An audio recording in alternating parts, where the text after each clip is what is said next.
que ele me escolheu? Tá, beleza, então ele me escolheu, ele me chamou, me deu vida, me colocou no ventre da minha mãe. Ele me escolheu antes da... Beleza, mas pra quê? Leia o texto. Versículo 4. E nos escolheu nele antes da criação do mundo para sermos santos e irrepreensíveis. Irrepreensíveis diante de seus santos mesmo? Sim. Santos. Depois eu preciso saber como que é pra gente ser santos. Eu acho que a gente tá longe disso.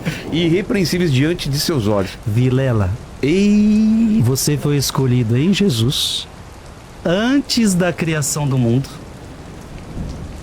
E a Bíblia está te dando resposta. Para que eu tô aqui? Beleza, Deus, para que eu tô aqui? Você está aqui para ser santo, irrepreensível diante dos meus olhos. Explica o que é ser santo agora.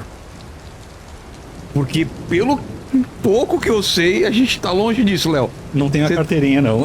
A gente tá deixando de pagar mensalidade aí, né? Veja, eu vou responder simplesmente: ser santo é você ser outro Cristo. Porque santo, a gente tem a ideia desses santos. Pessoas que tiveram uma vida excepcional, que se dedicaram a Jesus. Você imitar Jesus Cristo. Ser santo é isso, Vilela, é você imitar Jesus Cristo, é você... amar ao outro. É você se parecer tanto com Cristo que você se santifica.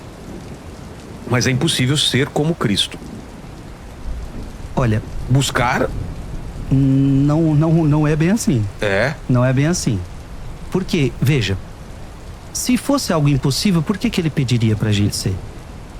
Mas é a tentativa, né? Ser como Cristo Veja, ser livre de pecados. Sim, obviamente nesse não. Sentido, não. Nesse sentido não. Nesse sentido não. Mas quando Jesus ele mesmo vai falar: sede perfeitos como vosso Pai Celeste é perfeito. É ele que está falando com você.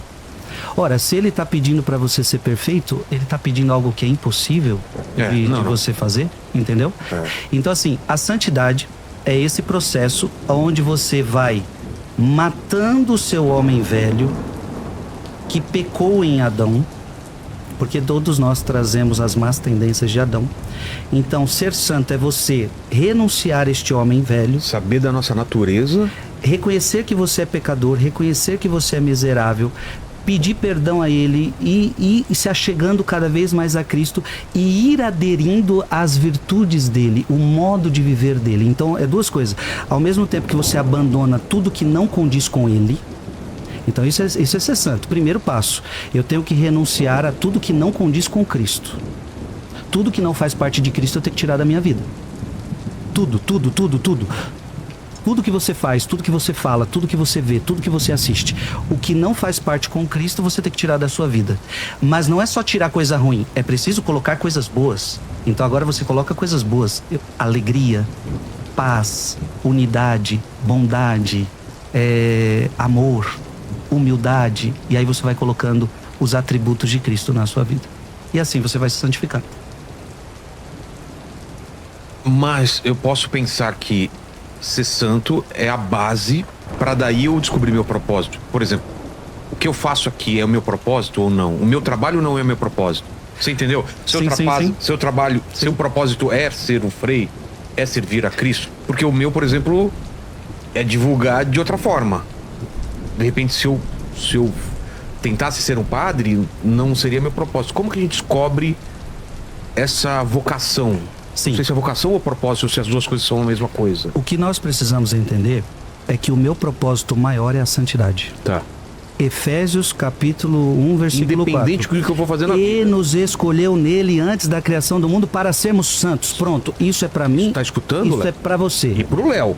Eu quero muito incluir o Léo nessa. O Léo também. Tá incluso? Todos estão inclusos. Léo, é pra você, Léo. Aqui está o ateu. Aqui está todos os homens de todas as religiões, de todas as dominações. Todos foram chamados a serem santos. Todos. E aquela pergunta anterior do livre-arbítrio? Eu tenho o livre-arbítrio de renunciar a isso? Ou se eu fui chamado para ser, eu vou ser? Aqui que está o X da questão. É claro que você tem um livre-arbítrio. De renunciar, eu não quero. Por que, Vilela? Deus te criou em liberdade. Senão a gente ia ser robô. Senão você seria um robô e não teria como você amar a Deus.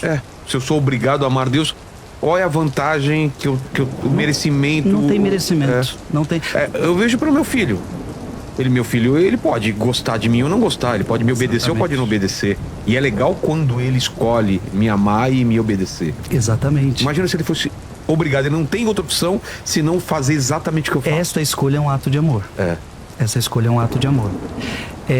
Então Deus nos escolheu, nos criou e nos criou em liberdade. Você pode escolher ou não a me amar. Tanto é verdade que no casamento, qual é a primeira pergunta que um padre ou outro faz? É de livre e espontânea vontade que você está aqui? Porque se você está aqui porque alguém te obrigou, colocou uma arma na sua cabeça, então você... Não tem valor. Não é livre, não é amor, entendeu? Exato. Então... Desculpa, Frei, mas lá no passado, quando Adão fazem a opção por renunciar à vida eterna e tudo mais, naquele momento... Deus já sabia que eles iam fazer aquilo? Ou aquilo foi uma surpresa pra Deus, sendo que ele sabe todas as coisas? Se ele já sabia, por que colocou a árvore lá então, né? Aquela árvore, ela representa algo. Sim. Ela representa a sua liberdade. Eram duas árvores, né? Isso. A árvore da vida e da ciência do conhecimento. Yes. Poliglota agora, em japonês. Em japonês, né? Aí ele falou assim, essa daqui vocês podem comer à vontade, só essa daqui que não. Essa árvore representa a sua liberdade. Qual? Aqueles que não podia comer. A árvore do conhecimento do bem e do mal. Por quê? Veja bem, então uma árvore traz vida, outra árvore traz morte. Exato. Então o que acontece? O que aquela árvore simboliza? Eu sou Deus. Eu criei você. Isso é de suma importância que a gente está falando. Se foi Deus que me criou, se foi Deus que me escolheu. Ele é o Criador, eu sou criatura. Então, Ele está acima de mim. Claro. Ele está acima de mim. E isso é importantíssimo a gente entender. Veja, Deus está dizendo para Adão e Eva, aquela árvore significa o seguinte: no dia em que vocês comerem dela, vocês estarão dizendo para mim, não preciso, que não sou eu quem determino para vocês o que é o bem ou o que é o mal. Quando vocês se arvorarem em achar que são deuses, por isso que a serpente fala, vocês serão deuses, conhecedores do bem e do mal. Então, ou seja, vocês não precisam de Deus dizendo a vocês o que é certo e o que é errado. Vocês tomam conta da vida de vocês. Vocês definem o que é certo e o que é errado. Ora, mas você é criatura, você não tem o poder de discernir o que é certo e o que é errado. É Deus. É Deus quem criou tudo, é Deus quem formou tudo que tem que dizer o que é certo e o que é errado. No dia que vocês comerem, vocês estarão me dizendo que é vocês que decidem o que é certo e o que é errado. E, portanto, vocês se tornarão deuses de vocês mesmos. E, portanto, era uma árvore que também expressava a liberdade do ser humano. Deus criou o ser humano livre. Então, ou seja, Vilela, a sua pergunta é o seguinte: você é obrigado a amar Deus? Não, você não é obrigado a amar Deus. Eu tenho escolha de... Agora, Adão e Eva, vocês foram escolhidos para serem santos. Vocês foram criados em santidade. Vocês foram criados em justiça. Deus deu tudo o que vocês precisam para isso. Agora, livremente você está dizendo, eu não quero você. E Deus vai respeitar. Abra sua Bíblia, Vilela, porque essa... Mas antes, assim, a partir do momento que eles fazem essa escolha e tornam-se imortais e todo o resto a gente conhece até hoje, tá na Bíblia também que já tinham o plano para a redenção a partir disso. Sim. Mesmo sabendo que eles iam cair, tinha um plano para a redenção. Desculpa, eu não respondi a sua pergunta. A sua pergunta era o seguinte: Deus já sabia que eles iriam cair? Exato. Vilela, é o seguinte: Deus sabe de todas as coisas. Deus já sabe de tudo. Ele é onisciente, onipresente, onipotente. Ele não é preso ao tempo. Agora, se eu digo que Deus sabe, eu não estou dizendo que Deus determina. Isso é importante entender. Então, assim, Deus sabia que Adão e Eva iriam cair, sabia, porque Ele sabe de tudo. Mas isso não significa que Ele determinou que eles iriam cair. Deus ofereceu tudo que eles precisavam para eles não caírem. Entendi. Deus andava com eles no jardim. Deus estava com eles. Agora, livremente eles fizeram a sua escolha. E como nós temos um Deus amoroso, Deus deu um jeito de ainda resgatar e salvar essa criatura através da redenção, através da cruz, através do seu Filho único. E aí depois Paulo vai dizer, né? Onde abundou o pecado, superabundou a graça. O pecado foi grande, mas a graça de Deus foi muito maior e nos deu vitórias ainda maiores. Se os dois não tivessem comido lá a fruta lá, a gente não precisava trabalhar, certo? Que falou, não é, Léo? A gente não estaria aqui. Tô com você, não é? Vamos na real aí. Ela falou que agora ela ia sofrer as dores do parto e ele ia viver do suor do trabalho. Então, se a gente tá aqui hoje cumprindo aqui, né? Todo dia aqui, horas e horas. Pedindo like, pedindo assim. É culpa de quem? Do Adão e da Eva. Que, cara, eles tinham todas as frutas do Pará. Tinha os animaizinhos, tinha tudo. Mas por que foi querer a maçã? Nem é tão boa assim a maçã, né, pra comer. Tem coisa melhor. Tem muita frutose. Tem uva, tem exato. Por quê? Não era uma maçã em primeiro lugar, é só um fruto. As pessoas colocam uma maçã, mas não fala, o texto não fala. Mas, se você for lá no Gênesis capítulo 3, vai dizer que o fruto era atraente. Era vistoso, bonito. Porque é sempre assim, Vilela, o pecado, ele é atraente. A cobra vai lá, come. Vai lá. Exatamente. E aí, nesse caso... Vira vegana.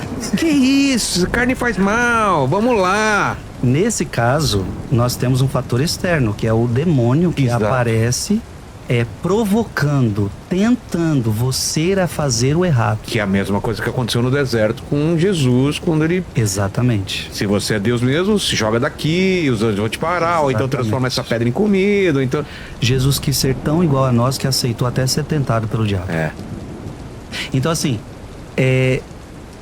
o diabo tenta... Porque o diabo já tinha feito a escolha dele, isso é importante entender. Então, isso é uma coisa que eu queria entender. Os anjos, então, também têm livre-arbítrio? Também porque tem ele escolheu, né? Também tem livre-arbítrio. O que acontece? Os padres da igreja, os santos da igreja ensinam que foi preciso que os anjos passassem por uma determinada provação. Ou seja, vocês querem mesmo me seguir? Vocês querem mesmo me amar? Uma certa prova. Sim. E nessa prova, uma terça parte do céu disse que não queria. E veio com... Isso, não precisa abrir aí, Vilela, eu vou abrir aqui.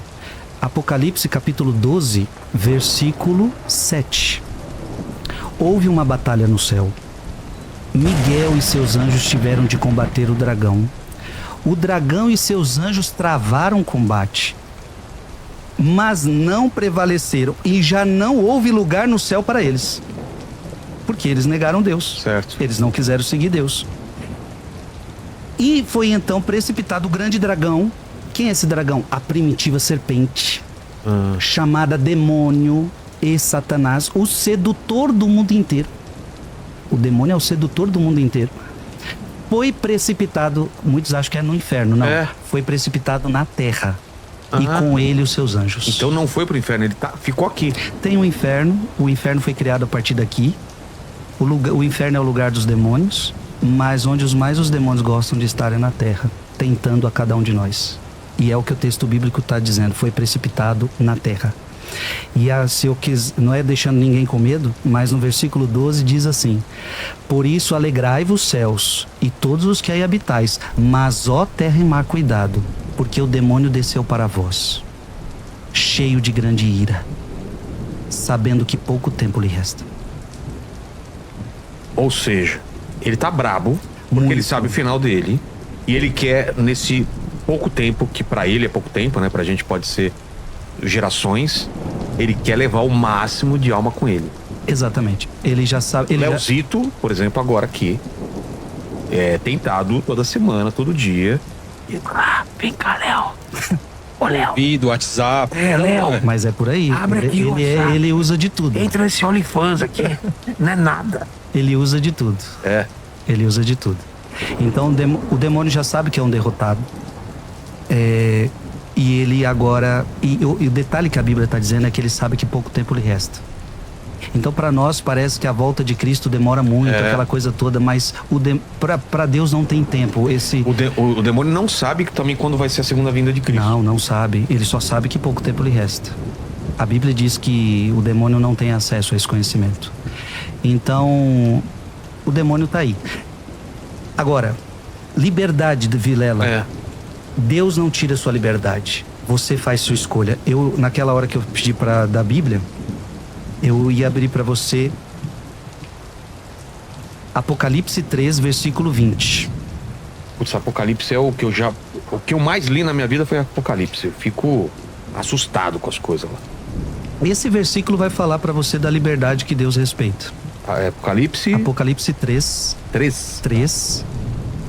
versículo... Apocalipse 3, versículo 20. Tá. Leia. Apocalipse 3, versículo 20. Aqui é Deus respeitando a sua liberdade. Caso nossa consciência nos censure... Não, eu creio que você está errado aí. Tá no tô em João. Ah, você tá em João. Lê pra mim, Frei, até eu achar. Não, vai.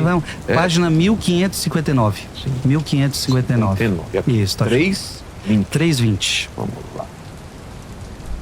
É esse, né? Isso. Eis que estou à porta e bato. Se alguém ouvir a minha voz e me abrir a porta, entrarei em sua casa e cearemos, eu com ele e ele comigo.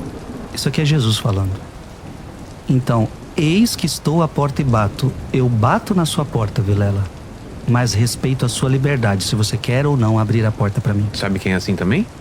Vampiro. Vampiro só entra na sua casa se for convidado.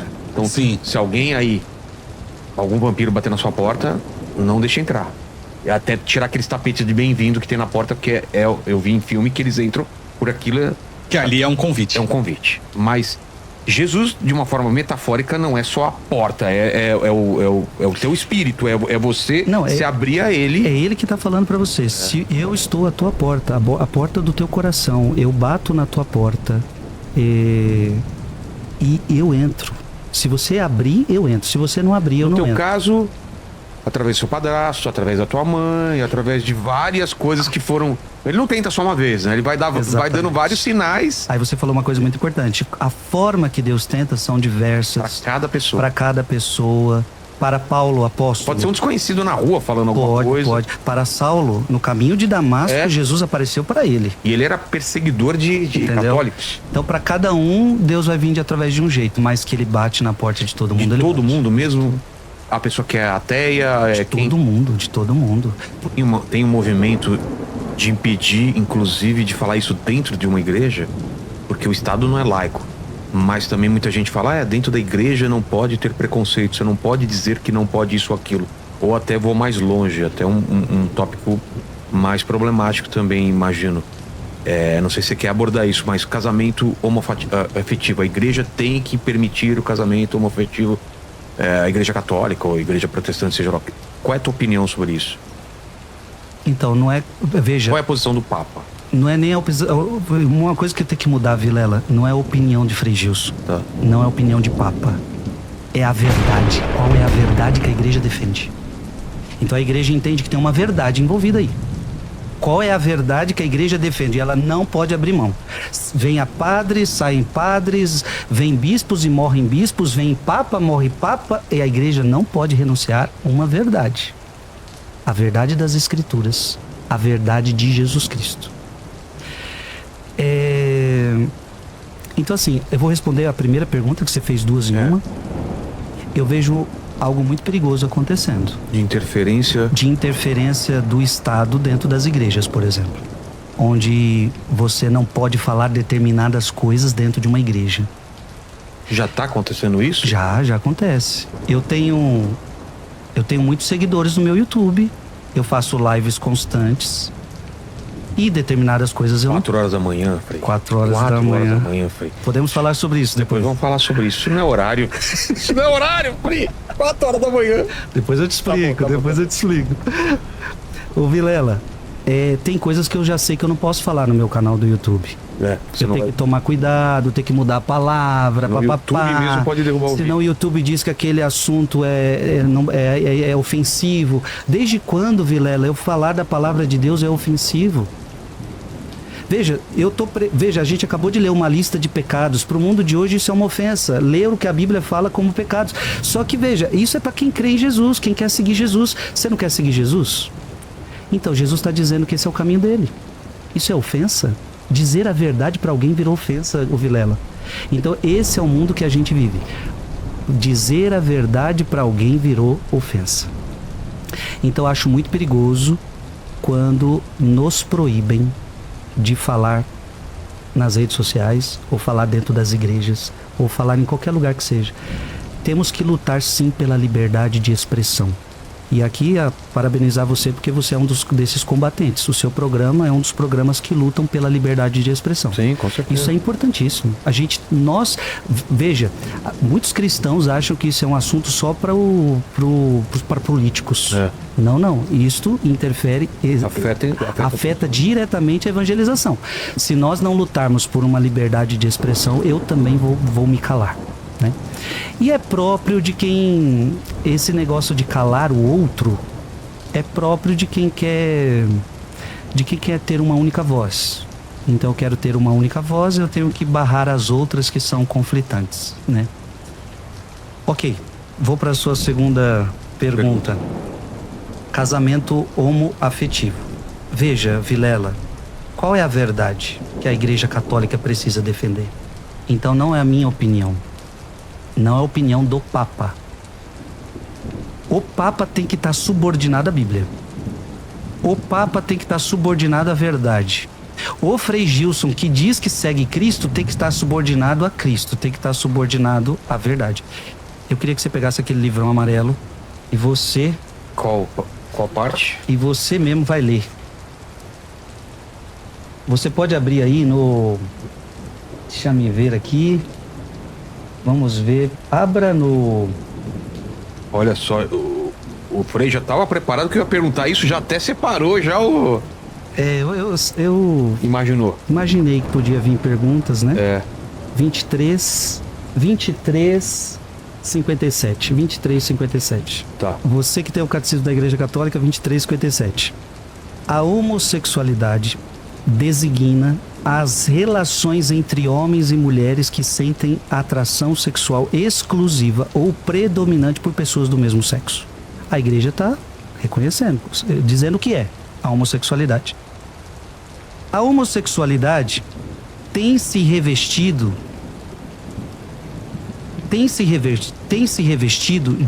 de formas muito variáveis ao longo dos séculos e das culturas. Sua gênese psíquica continua amplamente inexplicada.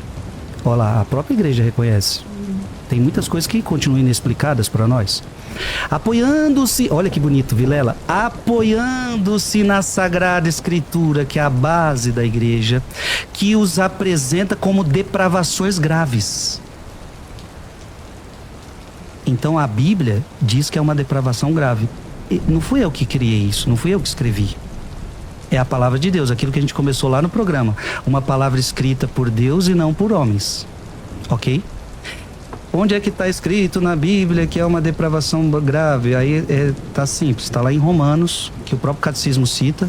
Romanos, capítulo 1, versículo 24 a 27. Leia você e veja se você entende do Romanos 1, 24 a 27. Por isso Deus os integrou. Por isso Deus os integrou. Tem que... Deixa eu tirar o óculos. Por isso Deus os entregou aos desejos dos seus corações, à imundície, de modo que desonraram entre si os próprios corpos. Trocaram a verdade de Deus pela mentira. Olha que bonito, trocaram a verdade. Isso que é importante que a gente estava conversando. Trocaram a verdade pela mentira. E adoraram e serviram a criatura em vez do Criador, que é bendito pelos séculos. Amém. Por isso Deus os entregou a paixões vergonhosas. Veja, já que você não quer viver o que eu estou te propondo, vá viver o que você quer. Olha a liberdade aí de novo, Vilela. Já que você não quer viver isso, só que o que você está vivendo é paixão vergonhosa. Segue o texto. Por isso Deus os entregou a paixões vergonhosas. As suas mulheres mudaram as relações naturais em relações contra a natureza. Do mesmo modo, também os homens, deixando o uso natural da mulher, O homem deixando no uso natural da mulher, arderam em desejo uns para com os outros, cometendo homens com homens a torpeza e recebendo em seus corpos a paga devido ao seu desvario. é Bíblia, tá? Foi o Frei Gils que escreveu? Foi o Papa que escreveu? Foi a Igreja Católica que escreveu? Não, foi Deus que inspirou os autores sagrados. Aqui, São Paulo Apóstolo, o grande pregador de todos os tempos. Foi ele que escreveu isso aqui, porque já tinha esse problema na comunidade de romanos, a qual ele está denunciando. Volta ao catecismo, o Vilela, apoiando-se na Sagrada Escritura, a gente lê o texto, certo. Então o nosso apoio está aqui, na verdade, que os apresenta como depravações graves. A tradição sempre declarou. O que é a tradição, Vilela? O que os apóstolos falavam sobre o assunto? Os apóstolos, quando a igreja fala tradição, é o que os apóstolos falavam. A tradição oral. É a tradição oral, a tradição... E aqui é a tradição oral, né? Sempre declarou que os atos de homossexualidade são intrinsecamente desordenados. São contrários à lei natural, fecham o ato sexual ao dom da vida. Aí a igreja vai explicando. Sabe por que é ruim? Sabe por que não é bom? Porque fecha o ato sexual ao dom da vida. Não procede de uma complementariedade afetiva e sexual verdadeira. Em caso algum, podem ser aprovados. Tá aqui. Nenhum papa pode mudar isso, Vilela. Porque mudar isso seria contra a Bíblia. Então não é minha opinião. Não é a opinião do Papa Francisco, que vai vir depois dele. Nenhum pode mudar isso. Agora, um número não negligenciável de homens e de mulheres apresenta tendências homossexuais profundamente enraizadas. Esta inclinação objetivamente desordenada constitui para a maioria uma provação. Olha que bonito, Vilela. Eu quero falar com todos com muito carinho. Essas pessoas, a igreja acabou de dizer que é errado. Por causa da Bíblia. Essas pessoas não podem pisar o pé dentro da igreja. Essas pessoas estão excluídas. Essa era a minha próxima pergunta. Essas pessoas estão condenadas ao inferno. Olha o que a igreja fala. Devem ser acolhidos com respeito, compaixão e delicadeza. Nossa, quando eu acolho na minha igreja um homossexual, é a coisa mais bonita que tem. Você poder acolher aquela pessoa, abraçar com respeito, não tem problema nenhum. Aliás, nós acolhemos todos os outros pecados também. O adúltero, o beberrão. Quantas vezes, Vilela, na minha pregação eu abracei bêbado? É? Quantas vezes eu sei que o cara é adúltero, eu abraço o adúltero? Os pecados, abraçar com respeito, não tem problema nenhum. Aliás, nós acolhemos todos os outros pecados também. O adúltero, o beberrão. Quantas vezes, Vilela, na minha pregação eu abracei bêbado? É? Quantas vezes eu sei que o cara é adúltero, eu abraço o adúltero? Então não muda os pecados. É que às vezes as pessoas acham que esse é o maior pecado que tem. Não, a gente abraça qualquer pecador. Evitar-se-á para com eles todo sinal de discriminação injusta. Olha a igreja falando, não é para discriminar. Estas pessoas são chamadas a realizar a vontade de Deus em sua vida e, se forem cristãs, se você é cristão, a unir ao sacrifício da cruz do Senhor as dificuldades que podem encontrar por causa da sua condição. Olha, aí aqui que é o vespeiro, aqui que é o espinho. As pessoas homossexuais são chamadas à castidade. Então a igreja está dizendo o seguinte: não é pecado você ter essa tendência. Agora a igreja vai pedir para você, para que você viva a castidade. Pelas virtudes de autodomínio, educadoras da liberdade interior, às vezes pelo apoio de amizades desinteressadas, pela oração, pela graça sacramental, podem e devem se aproximar gradual e resolutamente da perfeição cristã. Então, a igreja reconheceu o problema. A igreja não teve medo de reconhecer a verdade. É errado. Só que a pessoa, ela divide bem. Uma coisa é o ato. A igreja condenou o pecado, mas ela não condenou o pecador. Você entendeu essa separação? Sim. Uma coisa é a prática homossexual. Isso a igreja condenou. Mas a pessoa não. A pessoa deve ser acolhida. A pessoa deve ser amada. A pessoa não deve ser injustiçada. Agora, a você, pessoa, nós pedimos, se você quiser seguir Jesus e o Evangelho, viva a castidade. E se a pessoa não conseguir? Com a graça de Deus, se ela quiser, se ela se esforçar, e a igreja ajudando, todo mundo ajudando, veja que o Catecismo até falou, com amizades, com oração, com os sacramentos, se ela quiser, dá pra fazer. Muitos fazem isso. E se isso trouxer infelicidade para ela? Se trouxer angústia, Boa. tristeza? Boa pergunta. A pergunta que eu faço para o Vilela. Esta pessoa, este ato foi, a Bíblia disse que é um ato errôneo. Ela começar a viver a castidade por causa de Cristo. Ela começou então a viver a santidade na sua vida. A pergunta que eu faço é: tem como alguém ser infeliz com Cristo? Você acha, Vilela, que tem como? O Deus Todo-Poderoso, o teu Criador, aquele que quer o teu bem, aquele que morreu na cruz por você e te salvou, você acha que colocando a palavra dele na sua vida, você é capaz de ser infeliz? Mas não tem a menor possibilidade de uma pessoa seguir a vida, ser feliz, seguir a Cristo e não largar essa prática? Não tem como seguir Cristo sem seguir a palavra dele. Entendeu? Veja, eu agora não queria ficar focado nessa prática. Pode colocar em todas. Eu queria que você entendesse que não tem como você estar com Cristo se você é adúltero. Não tem como você estar com Cristo se você guarda mágoa no coração de alguma pessoa. Não tem como você estar com Cristo se você quer viver na fofoca. Não tem como você estar com Cristo se você é ladrão e não quer sair dessa prática. Entendeu? Não coaduna, ô Vilela, não é coerente, não é coerente com a sua fé. Então você quer estar em Cristo, precisa viver a palavra de Cristo. E se você viver a palavra de Cristo, você vai ser feliz. Agora eu lhe garanto, Vilela, o que eu vou te falar agora. No pecado, ninguém é feliz. Você pode pegar qualquer pecado, eu garanto a você. No pecado você não é feliz.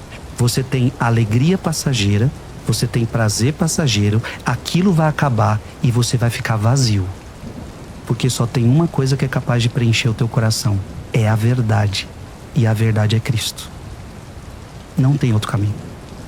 Então eu não acredito mesmo. Tanto é, Vilela, que toda pessoa que chega para mim, eu como padre, eu não tenho medo de falar os pecados que você está metido. E imagino também que as pessoas pedem tua opinião. Sim, Padre, aconteceu isso comigo, o que eu faço e tal. Deve escutar e eu, isso. como padre, eu não quero ficar passando a mãozinha na cabeça da pessoa e falar, não tem problema você viver desse jeito, não. Eu escolhi ser o padre que fala o pecado. Como João Batista. Ei, Herodes, você está no adultério e por causa disso morreu. Porque quando você fala o erro da pessoa, eu estou entendendo o seguinte: neste pecado, Herodes, você não é feliz.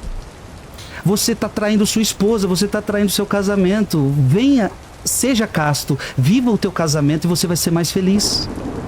Então, entender que uma vida de pecado é uma vida de infelicidade. Lembra que a gente leu a definição de pecado? O pecado é um ato contra a verdade, é um ato que não pode te trazer felicidade. Vilela, você nasceu para a verdade, você não nasceu para mentira. Entendeu? Agora, qualquer pecado pode te satisfazer, mas vai acabar. Vai acabar. Agora, e outra, você tem que entender uma coisa: o pecado ele traz prazer carnal e não traz prazer espiritual. A única coisa que pode te trazer alegria espiritual é Cristo. Só que, para fazer o que Cristo manda, agora já que a tua carne ficou corrompida, você vai ter que renunciar aos prazeres da carne. E o mundo entende isso, a renúncia aos prazeres da carne, como algo negativo. Você está cerceando a minha liberdade, você está colocando moralidade, você está colocando regras. Não. É que você tem que entender que tudo você pode, mas nem tudo te convém. E nem tudo vai te fazer feliz. Você pode fazer o que você quiser, mas nem tudo vai te fazer feliz. Esse assunto é bom, Vilela. E deveria levar as pessoas a entenderem o que elas estão fazendo das suas vidas. Em algum momento do Rosário, o senhor entrou ao vivo dizendo: eu acho que hoje eu não aguento. Vários. Várias noites que eu não consegui dormir. Várias noites em que eu fiquei doente. Várias noites onde eu achei que eu não ia dar conta. Várias. E essas o povo nunca soube. Porque são coisas que não devem ser partilhadas. Então, foram várias. Eu não conseguiria descrever o tanto de noites, o tanto de batalhas já sofridas. Pensa assim,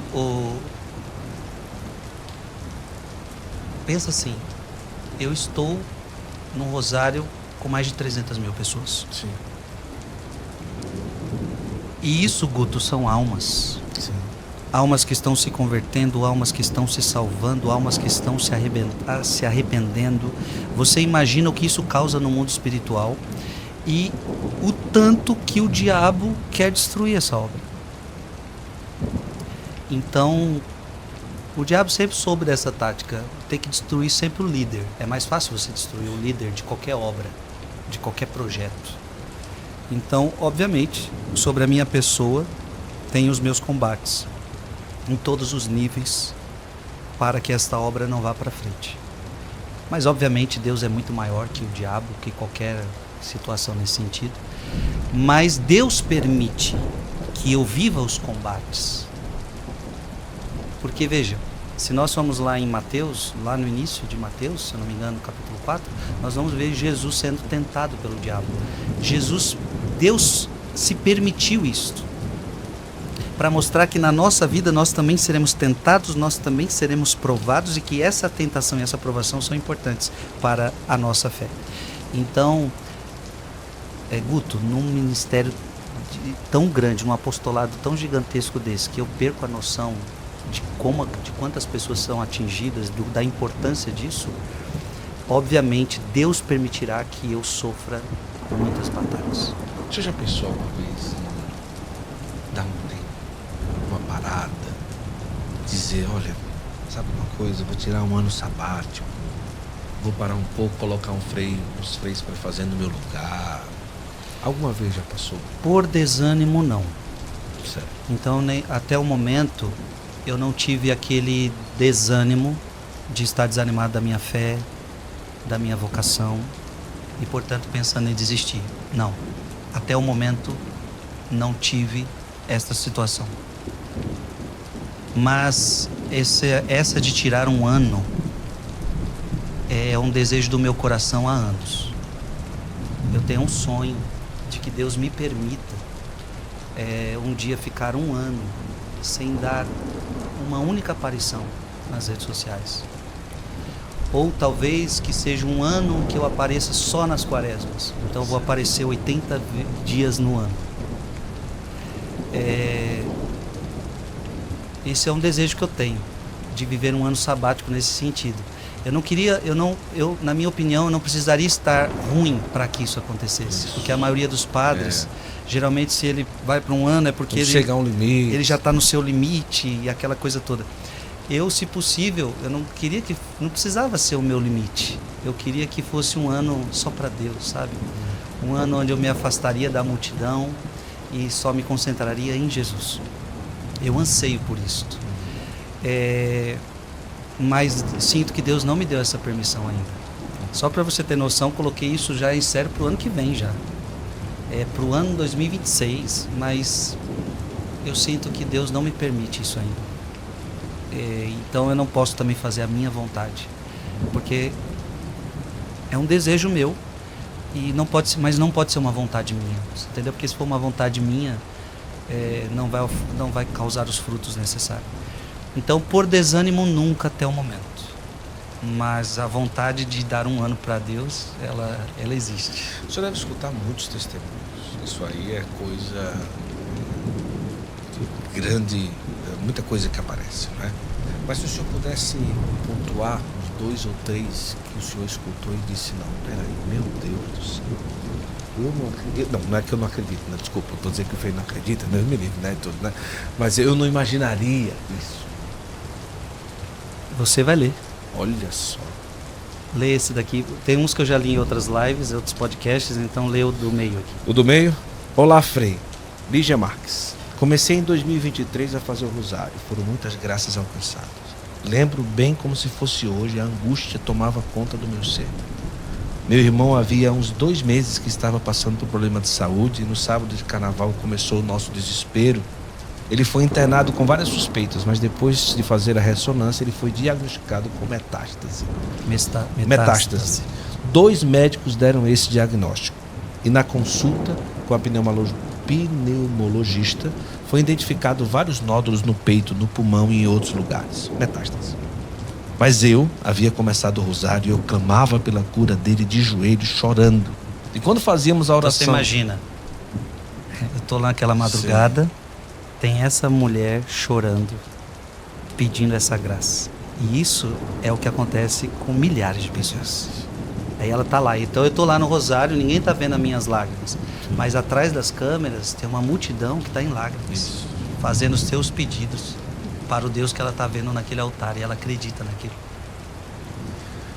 E quando fazíamos a oração para Nossa Senhora de Guadalupe, meu coração se enchia de certeza que ele não estava com câncer. E foram passando os dias, as orações continuavam. E no final do rosário foi feito um outro exame, onde demonstravam o peito e os pulmões limpos. Nem precisou mais fazer biópsia. Sumiram todos os nódulos. Pela honra e glória de Deus, Pai Nosso Senhor. É inexplicável. Olha só.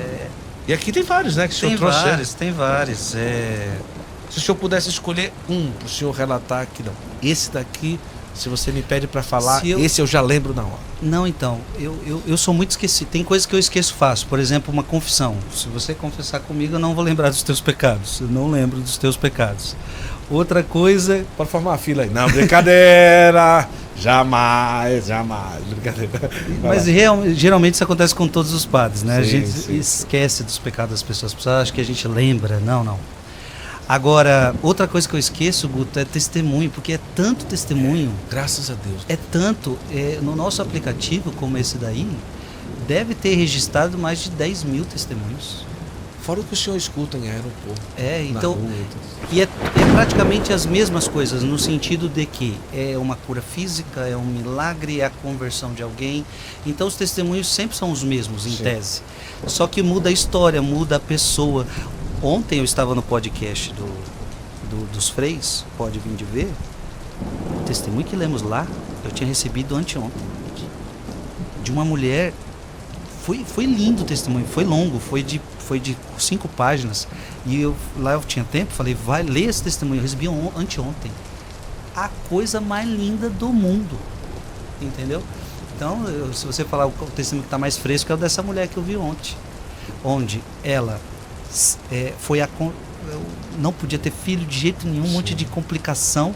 E os médicos, os médicos pediram para ela tirar a criança. Ela então aceita, ela entra na cama, entra no centro cirúrgico, ela relata, o médico começa com uma agulha muito grande a enfiar dentro de mim, a procurar a criança, só que ele não consegue pegar a criança. Ela dizendo, o médico já suado, não conseguindo pegar a criança, eu me arrependo naquela hora. E digo para o médico, pare de fazer isso. Ela se arrepende, ela para e começa a aceitar Deus na vida dela. Ela começa a falar, eu aceito Jesus, eu não quero mais viver, eu sinto que isso é errado, eu me arrependo, não sei o quê.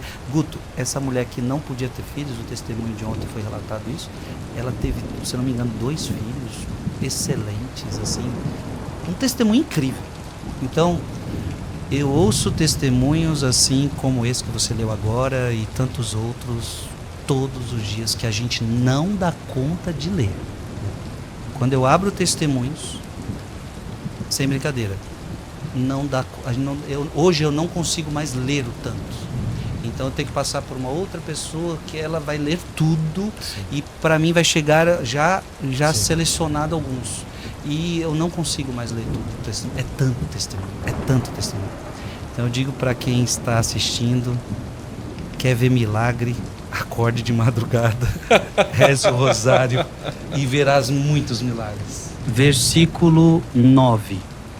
12, versículo... Isso. Cheguei na 90 ainda. Aqui. 2 Coríntios, capítulo 12, versículo 9. Acho que Visões foi- e revelações? Isso. Vamos lá. Me dá o óculos aí, 9. bola. Visões e revelações. Você quer que eu leia até onde? Só o versículo 9. Versículo 9. Onde está o versículo 9? Aqui. Nessa região. Agora também não tô enxergando nada. Tá o 7, 8. Ué, cadê o 9? Achou? Achou? É o 3 8, vezes? 9, aqui, ó. Isso, é ali. Oi, enxerguei. Esse foi então o seu lance foi aqui. Mas ele me disse: basta-te, minha graça, porque é na fraqueza que se revela totalmente a minha força. Aqui é o grande apóstolo Paulo. Uhum. E Paulo, ele confiava muito na sua força. Paulo confiava muito no seu conhecimento. Paulo confiava muito em si mesmo. E Jesus agora vai falar com ele: basta-te a minha graça, Paulo. Não é você, sou eu quem faço em você.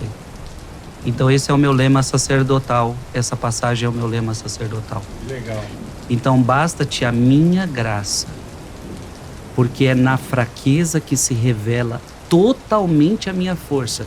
Ou seja, Quando você tá mais vulnerável, né? exato, porque não é você quem faz, sou eu quem faço em você, é minha graça que atua em você. E aí, consegue continuar lendo? Claro, portanto, prefiro gloriar-me nas minhas fraquezas, para que habite em mim a força de Cristo. Então isso é maravilhoso. Né? É entender que não é você, a entender que é Ele que faz tudo em É a nós, força dele. a entender que é a graça dele e que nada vem de você, tudo vem de Deus.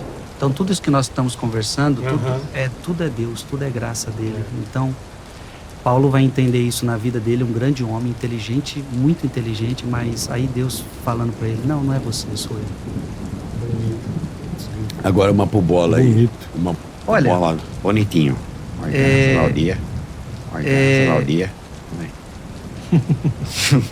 Vamos abrir uma passagem que eu gosto Vamos. muito.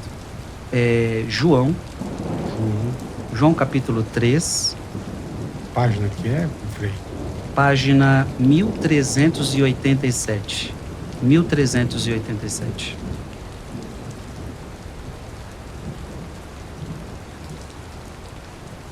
Essa passagem, 1387, toda pessoa ela precisa entender o que nós vamos ler agora. Porque aqui está o seu futuro. Essa passagem vai falar do futuro do Bola.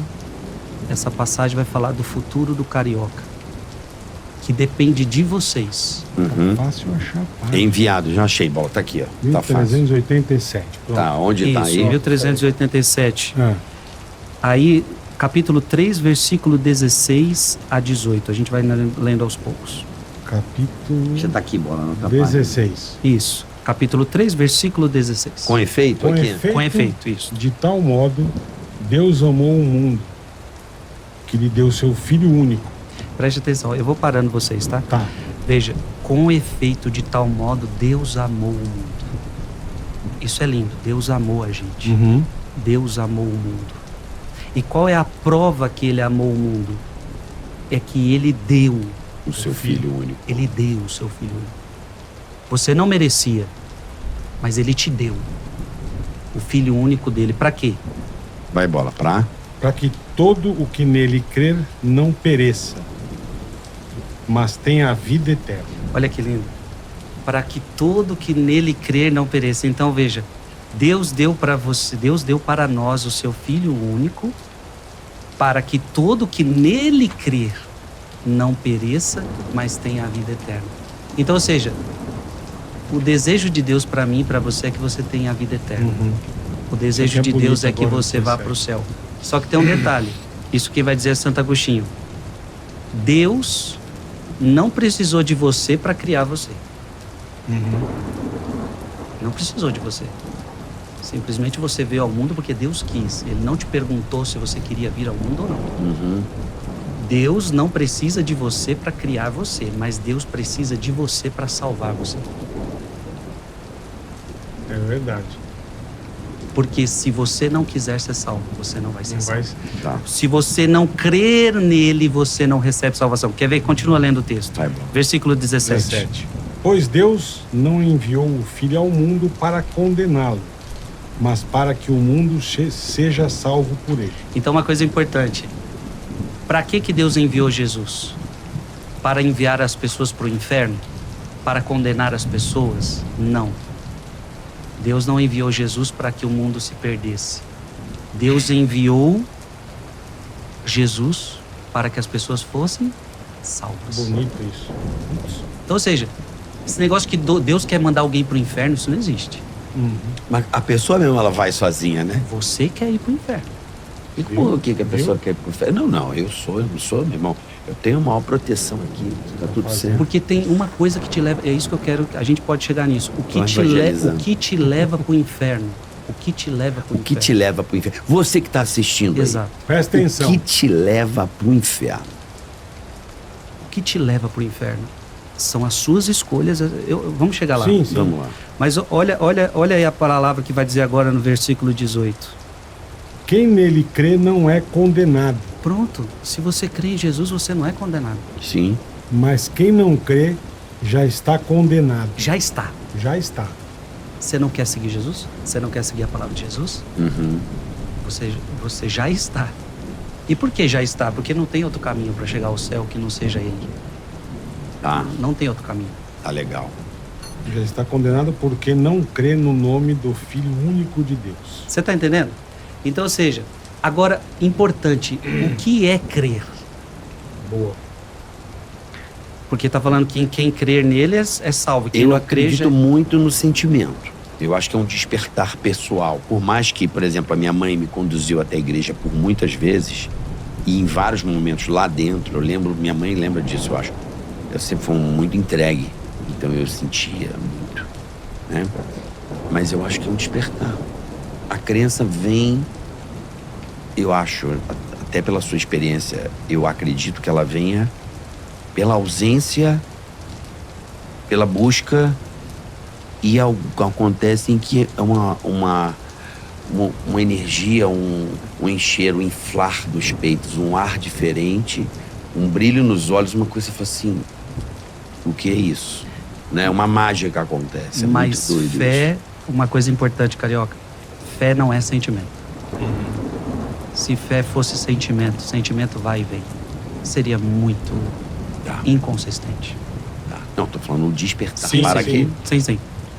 Fé também não é acreditar somente na existência de Deus, porque até o diabo crê que Deus existe. Fé é muito mais do que isso. O que é a fé? O que é crer? Porque Jesus está falando, se você crer em mim, você será salvo. Se você não crer, você já está condenado. Já está condenado. Aí eu vou precisar de outra palavra. Vai. Mateus capítulo 7. Que página Mateus que é, capítulo filho? 7, Aí, página Carioca. Boa. 1291. Eu acho que eu vou sem óculos. 1200 e? 1291. 1290. 1291. Tá aqui, já achei. Isso, 1291. Tá aqui. Onde é? É Mateus capítulo 7, versículo 24. Gosto dessa palavra para dizer o que é fé de verdade. Naquele? Aquele. É, eu tô chegando 27 bem. aqui, ó. Bem aqui, Carioca. na ponta. Aquele, pois... Me dá o óculos aí, bola, que tá, É, não vai. tá duro aqui o negócio. A minha fé Não tá vai. cega e a faca amolada. Sem óculos é igual eu. Aquele, pois, que ouve estas minhas palavras e as põe em prática, é semelhante a um homem prudente que edificou a sua casa sobre a rocha. Isto é fé. É quando você coloca a sua vida sobre a rocha que é Jesus. Tá.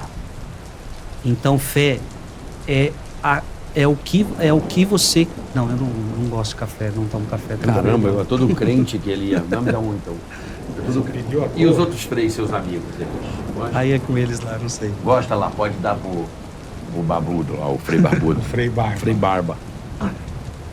Perdão, padre. É só ler. Que é isso? Obrigado. Vai, desculpa. Não continua. Carioca e bola, vocês entenderam? Da rocha. Fé é quando você coloca a sua vida sobre Jesus. Uhum. É quando você diz, olha, entrego a minha vida, coloco a minha vida em você, coloco a minha vida em ti. Nas mãos dele. Isto. Só que, veja bem, aquele que ouve estas minhas palavras e as põe em prática. Então, o que é fé? Fé é adesão à pessoa de Jesus e à palavra de Jesus. Aham. Porque senão você é aquele... tem gente que fala assim, eu tenho fé. Mas você segue a palavra dele? Não. Opa. Eu falo, sabe que Tem a minha alguma arrogância, tem você alguma quer coisa a estranha, minha né? falta de humildade, eu sou um pecador que eu não tenho problema de falar, porque me liberta. Às vezes a fé para mim, a minha prepotência é tamanha, e eu acho que não é só comigo não. Tem muita gente assim. Eu sei onde está a fé, aí eu falo, não, eu já sei onde está, eu sei. Aí não segue exatamente, não vou buscar. Essa é a palavra. E você usou uma palavra bonita, prepotência. A prepotência. Você quer viver a sua vida do seu jeito. Deus já me entende. Você vai vivendo a sua vida do seu jeito. E a prepotência é não ter a humildade de falar que aqui já tem toda a resposta para a sua vida, Sim. que Deus sabe o que você mais precisa. E não adianta as palavras, adianta também seguir as palavras. Né? É o que está escrito aqui. Não é? Aquele, pois, que acabou de ouve falar, estas é minhas isso. palavras e as põe em prática. É isso aí. Então, assim, não adianta você me dizer, eu tenho fé, mas não segue essa palavra. Então, isto é fé. É adesão. Aham. Aderir à pessoa de Jesus e aderir à palavra de Jesus. E aqui eu quero que vocês entendam uma coisa. Só tem dois caminhos. Ou você adere a Jesus, ou você vai aderir ao diabo. Não existe outro caminho. É isso aí. Acredito. Não tem outro, é verdade. Não tem outro. Eu acredito muito nisso. É verdade. O que é certo é certo. E o que é verdade. Se você fizer o certo, porque às vezes a gente faz o certo, sabe? A gente sabe onde está o certo. Quem vai fazer uma coisa errada? Você não vou fazer porque eu acho que tá certo. Mas não, aquela tua intuição. Você sabe que Você sabe que a tá tua intuição errado. tá falando assim, cara, isso aí tá errado. Você Mas eu não- vou você não- fazer você não- mesmo assim. Você Porque não acha que tá Deus certo. Sabe vai que dar você sabe errado. que tá errado, amigo. mas vai. mas É você binário. Meu pai falava muito isso pra mim, não brigue com a lógica. É lógico que vai dar errado. Porque mas a Deus gente colocou em insiste. você, na sua consciência, o bem. Sim. Então não adianta você escapar, por mais que você queira escapar de Não Deus, escapa. escapar da consciência, você não consegue escapar. Um freio. O que é um freio? O que é um padre, freira, bispo? As pessoas têm muita dificuldade de entender isso. É. Veja, eu sou padre. Eu particularmente também sou padre. Nem todo freio é padre e nem todo padre é freio. Tá. Então o que acontece? A gente costuma dizer o seguinte: o padre religioso e o padre secular. Então o que é o padre secular? É aquele rapaz que sai da sua vida, entra num seminário, estuda 6 anos para ser padre. Então ele vive dentro de um seminário com outros seminaristas. Ao sair dali, ele é ordenado padre, ele recebe uma paróquia. E a vida dele vai se resumir a isso: cuidar de uma paróquia. Então ele tem a vida dele, ele acorda a hora que ele quer, ele faz a sua organização como ele preferir. Ele deve obediência ao bispo, que quase nunca, poucas vezes ao mês ele vê aquele bispo, e ele vai seguindo a sua vida, vai seguindo os seus trabalhos naquela paróquia. Eu sou religioso e sou padre também, ou seja, dentro do meu estado religioso eu estudei para ser padre como todos os outros. Fiquei 6 anos no seminário, sem morar lá, mas estudando filosofia e teologia. Então, o que é um religioso? Mesmo processo, saí da minha casa quando eu tinha 18 anos de idade, entrei numa comunidade religiosa, que no meu caso são os carmelitas. Aí como é que funciona? Cada comunidade religiosa segue algum santo como uma inspiração. Então, por exemplo, os beneditinos seguem São Bento. Os franciscanos seguem Francisco de Assis, se inspiram em Francisco de Assis. Carmelita, eu sou carmelita, se inspira em Santa Teresinha do Menino Jesus, São João da Cruz, Santa Teresa d'Ávila. Então nós nos inspiramos nesta espiritualidade e seguimos o segmento de Cristo de acordo com o exemplo destes grandes homens de Deus. O que é uma vida religiosa? Eu assumo uma regra de vida. Então, diferente de um padre que pode fazer da sua vida, fazer os seus horários, eu não. Eu entro numa regra de vida. Então, nós temos hora para acordar todo mundo junto, hora para almoçar todo mundo junto, horas para rezarmos todos juntos. E ali seguimos coisas em comum. Por exemplo, votos de castidade, pobreza e obediência. E tudo que diz respeito à nossa vida, nós seguimos juntos. Então, é uma comunidade. Então, eu tenho mais de 50 irmãos vestidos essa mesma roupa minha, acordamos na mesma hora, seguimos as mesmas regras, e isso é uma comunidade religiosa, uma comunidade fraterna. Sim. Que faz voto de castidade, pobreza e obediência, com o foco de seguir Jesus Cristo. Pobreza, Castidade, pobreza e obediência. E o voto de pobreza, então, não, padre, por exemplo, não faz. São algumas ordens só que faz. A pobreza diz respeito a não estar apegado a bens materiais, né? Não estar apegado. Todo sacerdote deve viver a pobreza, não deve estar apegado a bens materiais. Mas no meu caso, é um pouco mais agressivo na prática. Como que funciona? Ou seja, eu não tenho conta no meu nome, não tenho dinheiro, não tenho nada, não tenho bens, não tenho conta no meu nome, não tenho nada. Não tenho dinheiro. Tudo que entra através de mim vai para a minha comunidade religiosa. Entendi. Então é do todo. Então, se o frei receber alguma coisa, isso é partilhado para todo mundo, para toda obra, para toda ordem. Não fica só para mim, entendeu? E como funciona no Brasil, assim, né? A distribuição de freis, padres, como que funciona? Você pode ser transferido para outro lugar? Como se escolhe? Os padres seculares, eles estão encardinados numa diocese. Certo. O bispo é o chefe deles, digamos assim, é o superior. É uma soma de várias igrejas. É um território. Diocese é um território. Por exemplo, a minha diocese é Santa Amaro. Tá. Então, o bispo de Santa Amaro é Dom José Negre. Nesse território dele, ele tem mais de 100 paróquias, que cada padre cuida de uma paróquia. E isso é uma diocese. Tá.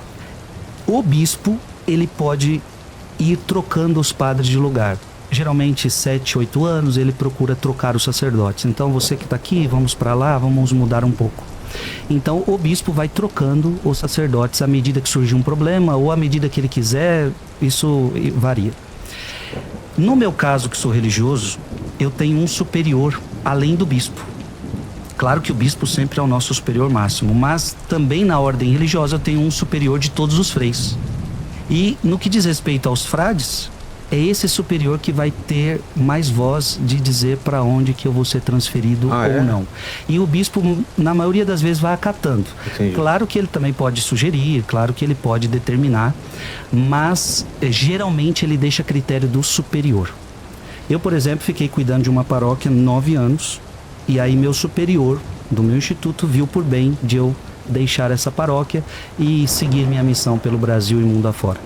E aí o bispo acatou esta decisão. E tem também os missionários, né? Que vão para outros países.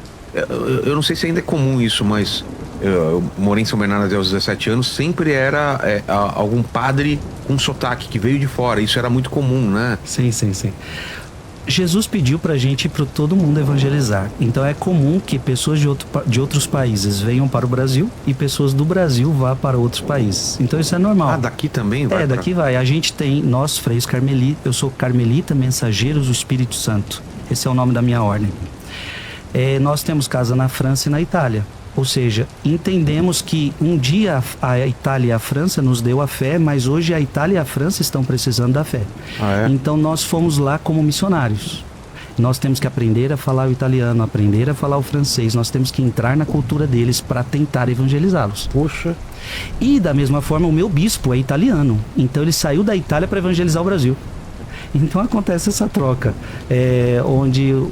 Então todo e qualquer cristão é chamado a ser missionário. O que acontece é que alguns, de fato, vão para outros países, para outras terras. E acima do bispo já é o papa ou tem alguém intermediário? Tem o arcebispo?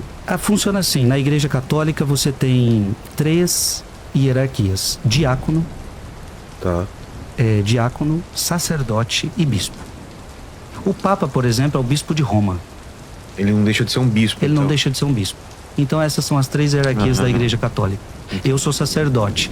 E o bispo é, digamos, a ordem máxima da igreja O bispo católica. não reza a missa ou ele também reza? Reza. Ele que tem a plenitude do sacerdócio. O bispo, a gente entende na igreja católica que ele é o sucessor dos apóstolos. Então você imagina, Vilela, foi morrendo os apóstolos, eles foram ordenando outras pessoas no seu lugar. Certo. E um bispo tem uma sucessão direta aos apóstolos. E o Papa é o sucessor de Pedro. O Pedro era o chefe. Então o Papa é o sucessor de Pedro. E o bispo o sucessor dos apóstolos. Entendi. Entende? E então os bispos celebram missa, todos os sacramentos os bispos realizam, os sacerdotes também, só não o diácono. O diácono, ele pode ser tanto permanente, ou seja, sempre diácono. Então esse geralmente se casa. E o que vai... Todo sacerdote, antes de chegar a ser padre, ele precisa ser diácono uns 6 meses. No mínimo, 3 a 6 meses. E então, este não pode celebrar missa, este não atende confissões. Mas ele pode celebrar um batismo, ele pode celebrar um casamento, algumas coisas assim ele pode. Uma outra passagem, vocês não precisam abrir. Pois não. Colossenses capítulo 3, versículo 5. Mortificai, pois, os vossos membros no que tem de terreno. Repita, por favor. Mortificai os vossos membros no que tem de terreno. Então vai ter a vontade, vai ter o desejo, mas você tem que fazer morrer esse desejo. A devassidão, a impureza, as paixões, os maus desejos, a cobiça, que é uma idolatria. Dessas coisas provém a ira de Deus sobre os descrentes. Dando um desespero. Não é desespero. Não é desespero. Eu sou uma pessoa criada dentro da igreja, tá certo? E o mundo mudou muito depois de 18 anos. Mas não é que ele mudou, ele caiu num abismo. Abismo. Impressionante o abismo. Isso, e a gente detecta isso através da cultura. Se você ouvir as músicas que os adolescentes ouvem, você que é pai, você que tem primo, você que tem sobrinha, Não. você já prestou atenção na playlist? Eu nem escuto. Não, mas é bom escutar. Não, eu escuto. Escutar porcaria. Pra entender, porque através da música, né, você consegue... Gente, mas o que é isso? A coisa tá feia, tá feia. O mundo tá se afastando de Deus. Deixa eu ter uma playlist no Spotify. As músicas dele. Para o pessoal seguir, para começar a melhorar isso. Só fazer com as tuas músicas. Ah, sim, minhas músicas estão aí. É só botar Spotify, playlist Frei Gilson. Eu já vou pôr a sua. Eu já vou começar diferente. Boa. Ótimo. Já vou botar a sua playlist no meu Spotify aqui.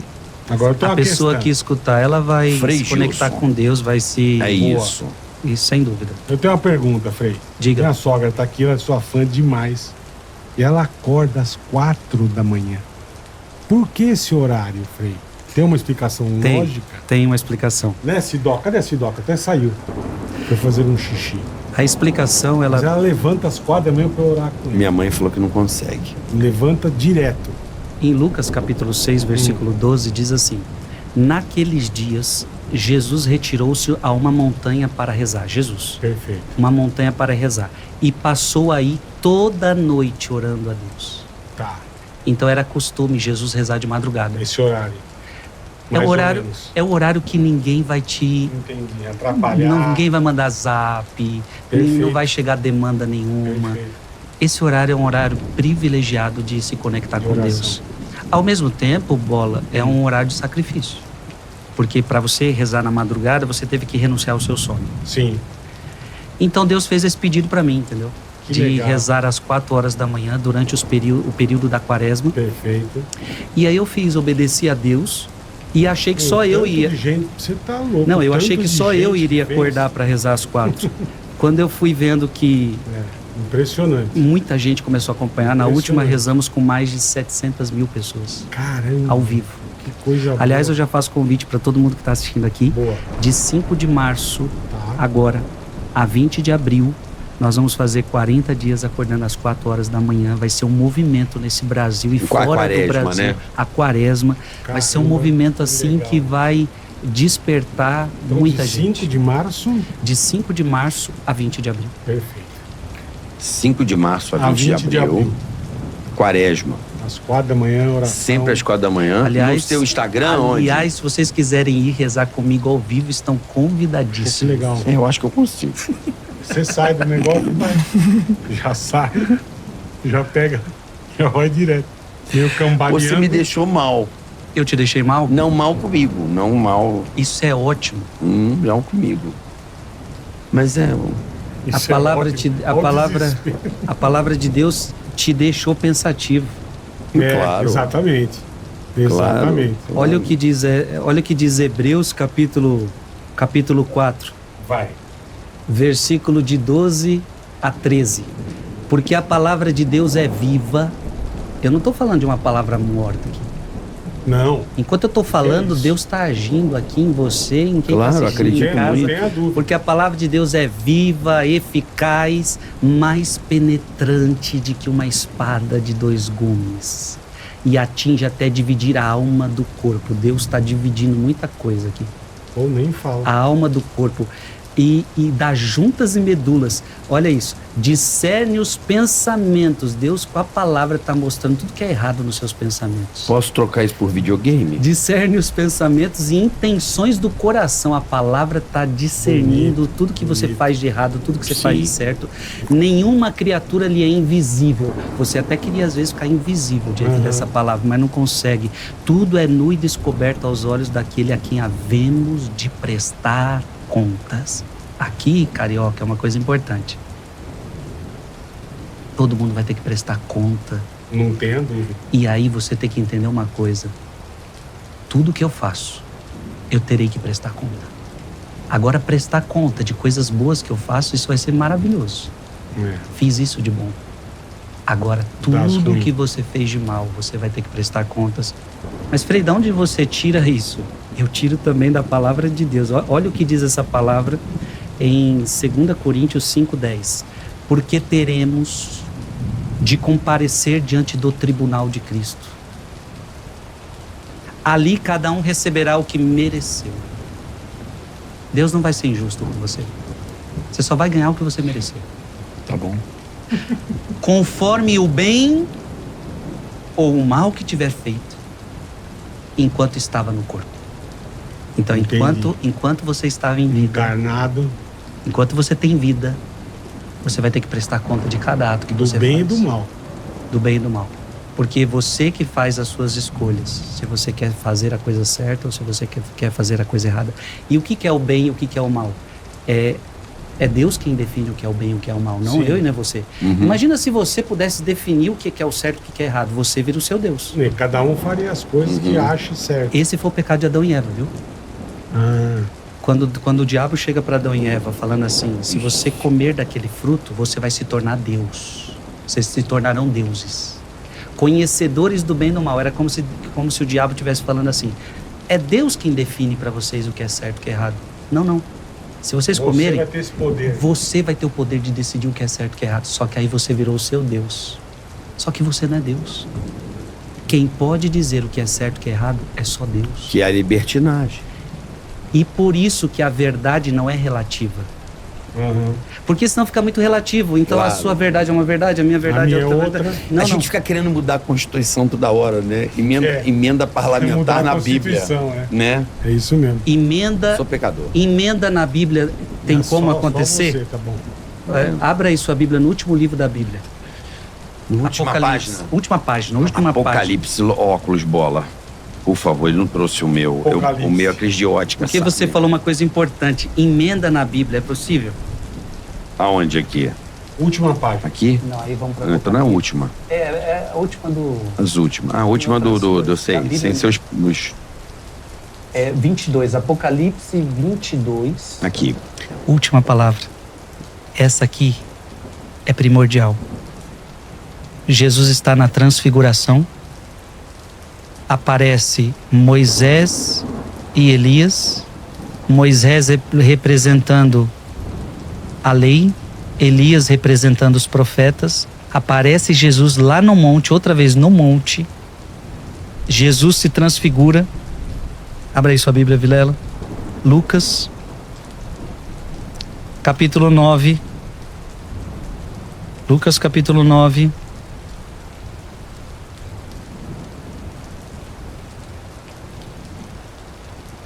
É bonito na Bíblia você ver o Pai falando.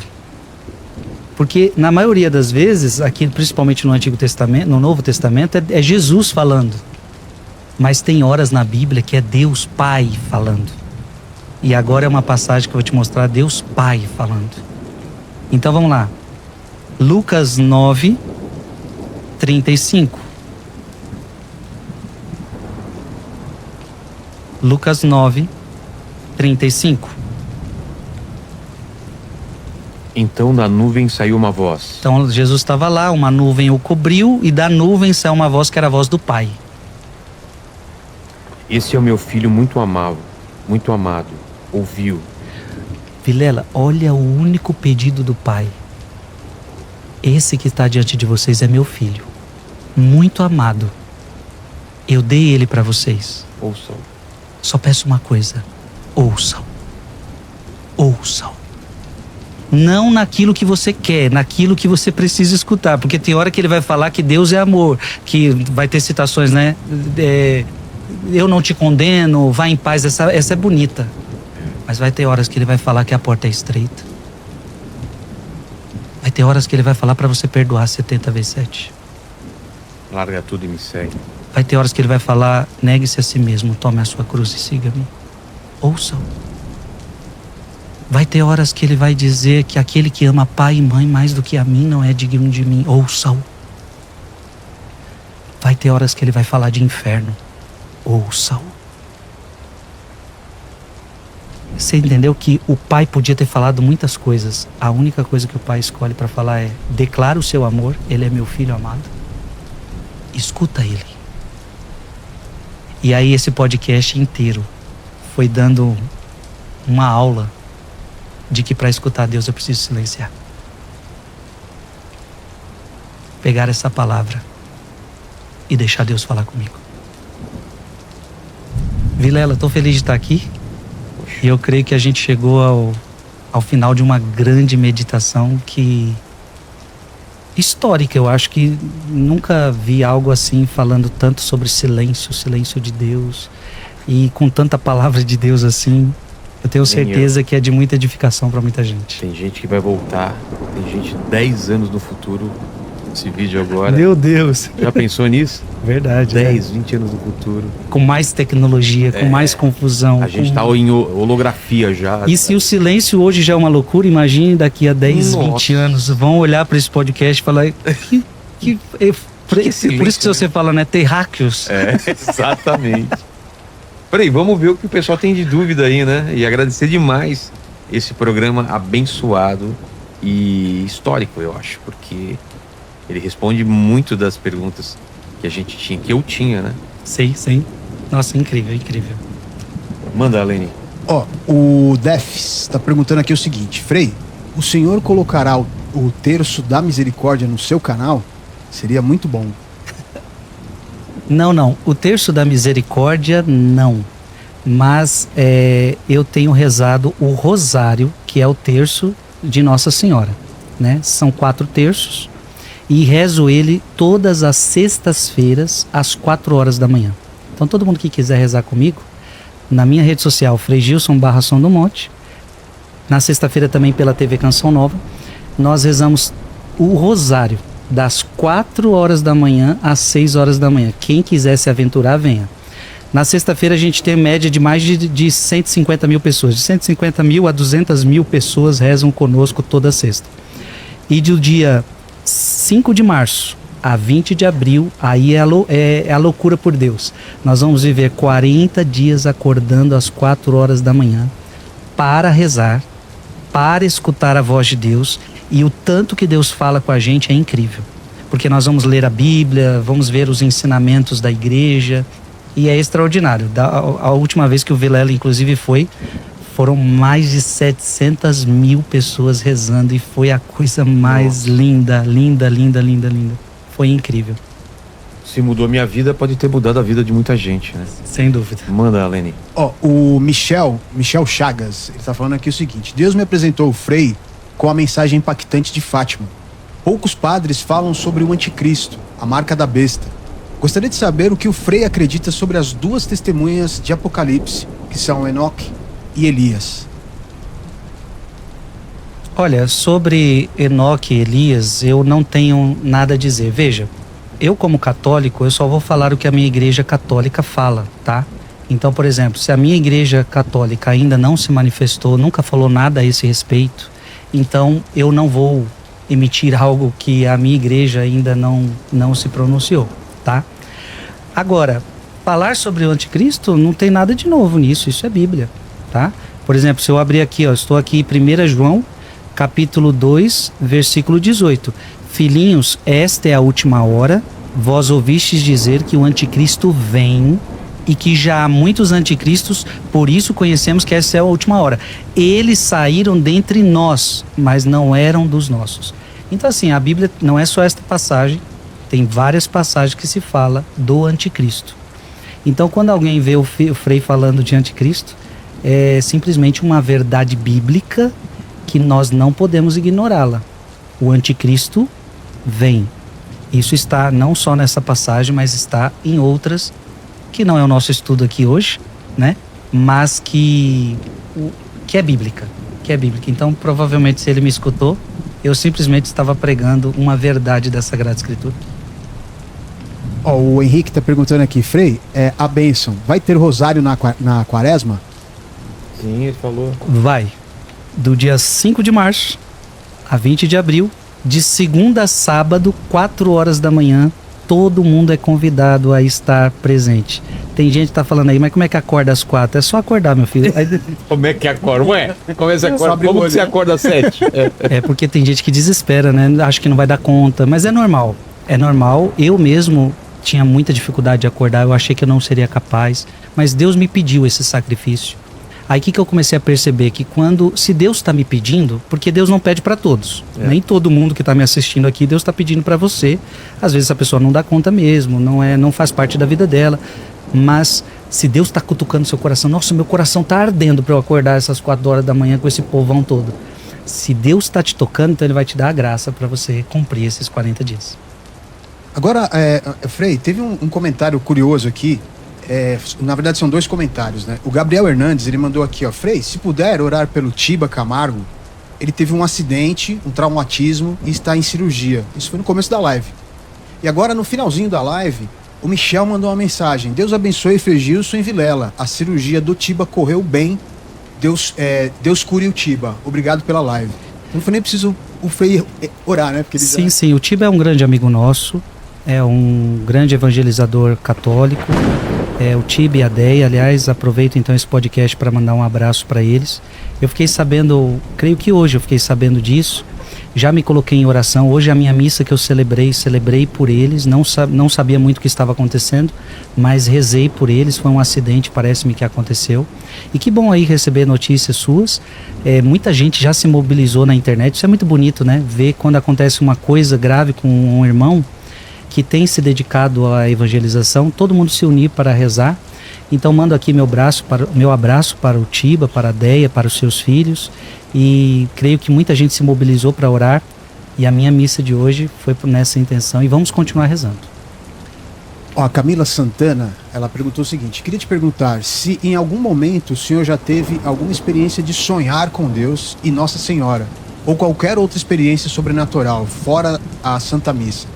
Frei, agradeço muito a Deus pela sua vida, suas palavras nos enchem de fé e de coragem. Você pode abençoar o meu filho Joaquim, que está com uma dificuldade na saúde? Muito bom. Deus abençoe seu filho Joaquim, né? É Joaquim, né? Joaquim. Deus abençoe Joaquim, que Deus o cure na sua enfermidade, que Deus abençoe essa família em nome de Jesus. Respondendo a sua pergunta, nunca sonhei, nunca tive visões, nada de sobrenatural. Minha vida é mais natural do que vocês imaginam. Então, nunca sonhei, nunca tive um sonho sobrenatural, nunca tive uma visão sobrenatural, nunca um anjo veio falar comigo, nunca um santo veio falar comigo, nada. Não tive nada sobrenatural. Agora, eu fico triste por causa disso? Não. Porque Hebreus capítulo 1, versículo 1 diz assim: muitas vezes e de diversos modos outrora falou Deus aos nossos pais pelos profetas. ultimamente nos falou por seu Filho, que constituiu herdeiro universal pelo qual criou todas as coisas. Em outras palavras, eu não fico triste porque eu não tive revelações, porque tudo que eu precisava já foi dito em Jesus. Em Jesus foi dito tudo. Eu não preciso mais de nada. É claro, se Deus precisar e quiser me oferecer alguma manifestação sobrenatural, que Ele faça porque Ele quer, porque é a sua vontade, porque eu preciso, porque alguém precisa. Mas em Jesus, Ele já me disse tudo. Em Jesus, eu já tenho toda a revelação do Pai para mim.